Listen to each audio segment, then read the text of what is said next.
This is the equestrian statue of Marcus Aurelius. Now, in terms of our five good emperors, Marcus Aurelius is our last of the five good emperors. So we had Nerva, Trajan, Hadrian, Antonius Pius, Marcus Aurelius. And this statue is an equestrian. Equestrian, fancy word meaning man on horseback. So here's our man, Marcus Aurelius, on horseback.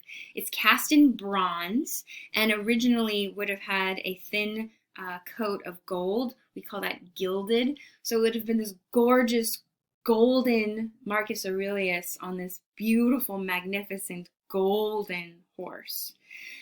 This is an official portrait of Marcus Aurelius, and therefore it is an official portrait of the empire under Marcus Aurelius. So let me introduce you to him a bit more as we look at this image.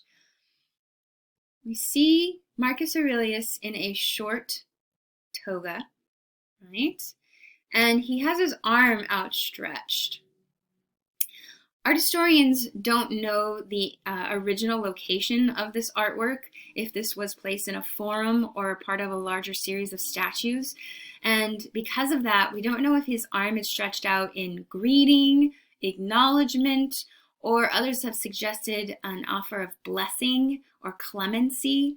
There may have been a subjugated prisoner of war here beneath him, and he's offering his pardon for this enemy.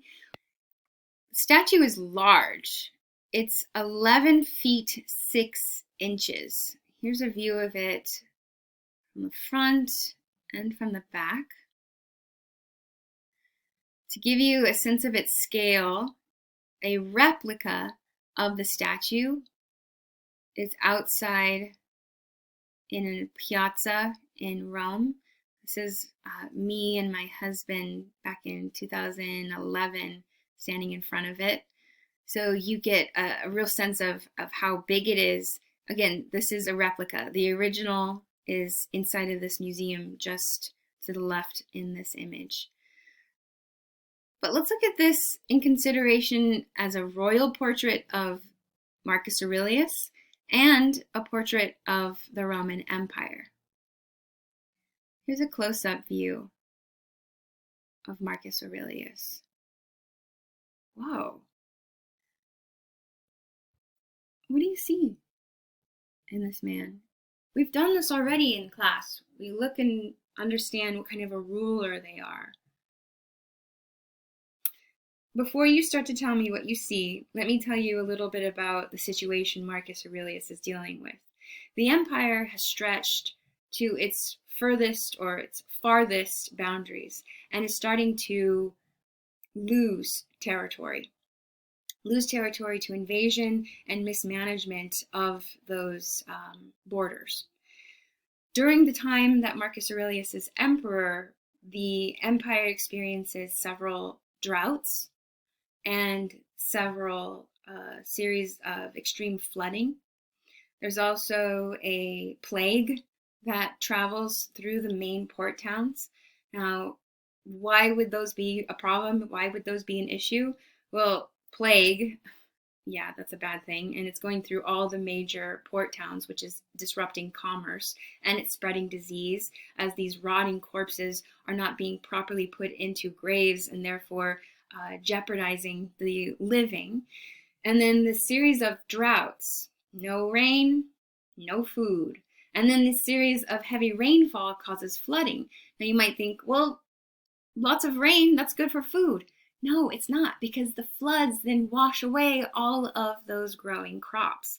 So there was a depletion in resources. There was a depletion in food, which meant people were starving, and then people were getting sick from the plague, and therefore dying from starvation, dying from the plague. This was chaos. In addition to the loss of expansion comes a decrease in economy. So under Marcus Aurelius, he is trying to maintain. He's trying to not even maintain. He's trying to fix a lot of problems in the empire. Now, he also considered himself a philosopher. He wrote down his thoughts about the empire, about the people of Rome, about civilization in general, and he titled these the Meditations. And you can still buy them today. Go to a bookstore, you can buy Marcus Aurelius's Meditations. So we think of him as a philosopher and as an emperor and a problem solver. Now tell me, what do you see in this portrait of our emperor? Usually whenever I have students in class, they'll say he looks tired, right? Where do you see the strain? Where do you see this tired? In the eyes, right? He's got these bags under his eyes. Does he look optimistic? Happy? And there's a frown. His mouth is set in this very heavy, very distinct frown. Look at his hair. Look at his beard. I told you, Hadrian made beards sexy and popular. And beards, what is it I said? Beards equal philosopher. Marcus Aurelius, Meditations, yeah, we can say he's a philosopher. He's got this very thick beard. It's different than Hadrian's, right? I'm going to show you Hadrian so we can make the comparison. And if you're thinking like, well, this is just one portrait of Marcus Aurelius, it's not like all of his portraits look like this. They kind of did. Here's another portrait of Marcus Aurelius. His frown is not as prominent, but we can still see that heavy bag eyes. Look at this mop of curls on his head and that thick beard in comparison to Hadrian. How are their beards, their philosophical beards, different? What would you say? Yeah, Marcus Aurelius is like messy. It's unkept. He hasn't gone in for a trim. You can even see like the ringlets where he's kind of pulled through, fusses with it as he ruminates. His hair, he's got a bigger kind of mop of curls. So is this representational then of how deep of a thinker he is? How much worry he has? Perhaps. What else about this? Where's he looking? Hadrian is looking forward, looking ahead. He's turned and activating and looking on this level area. Where's Marcus looking?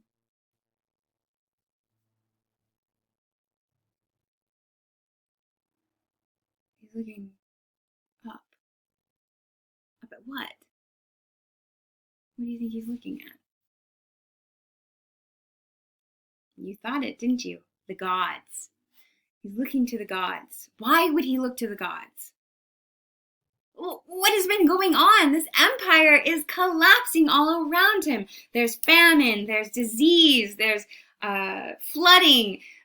He can't catch a break, right? Wait a minute. The Roman people can't catch a break. Wait a minute. People of Rome suffer when the gods are upset. Is he looking up to look for answers? Why are you upset with us? Why are we suffering? Is he looking for solutions? Perhaps. In comparison to Augustus. Now, Augustus, the first emperor, so young, optimistic, strong, soldier, right? Clean-shaven soldier. What we see is a representation of the empire. Young, strong, optimistic. Older, wiser, dealing with a lot of problems. Powerful, right? Another element of this portrait is it's kind of abstract. What, Miss Cortez? I know. You're thinking, what do you mean abstract? I see a face. The representation of his face is not as accurate as previous portraits. It's definitely not veristic. There's no dramatic wrinkles. It's not even clearly setting his eyes into his oculuses, his eye holes. There's no true transition of the cheekbone.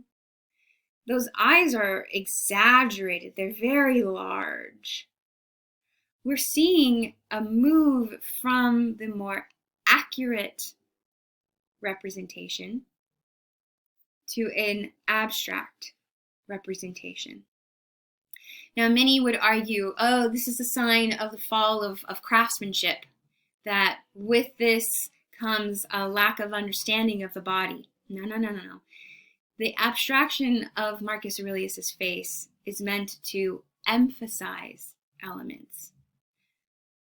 Like those enlarged eyes. Where have we seen enlarged eyes? What do enlarged eyes mean? Remember our beautiful Sumerian votive statues? Their big eyes? Big eyes mean piety. You're open and receiving of the messages of the gods. So here in the statue of Marcus Aurelius, while it's not as accurate to nature, it's not naturalistic, it has an emphasis on Marcus Aurelius's piety, his openness to receive the information from the gods, find out how he can fix the empire.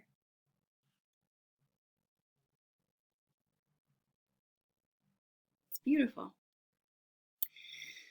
Now, Marcus Aurelius, he had good intentions, but he messed up. Upon his death, he did not appoint the best man for the job to be emperor. He appointed his son, Commodus, to be emperor.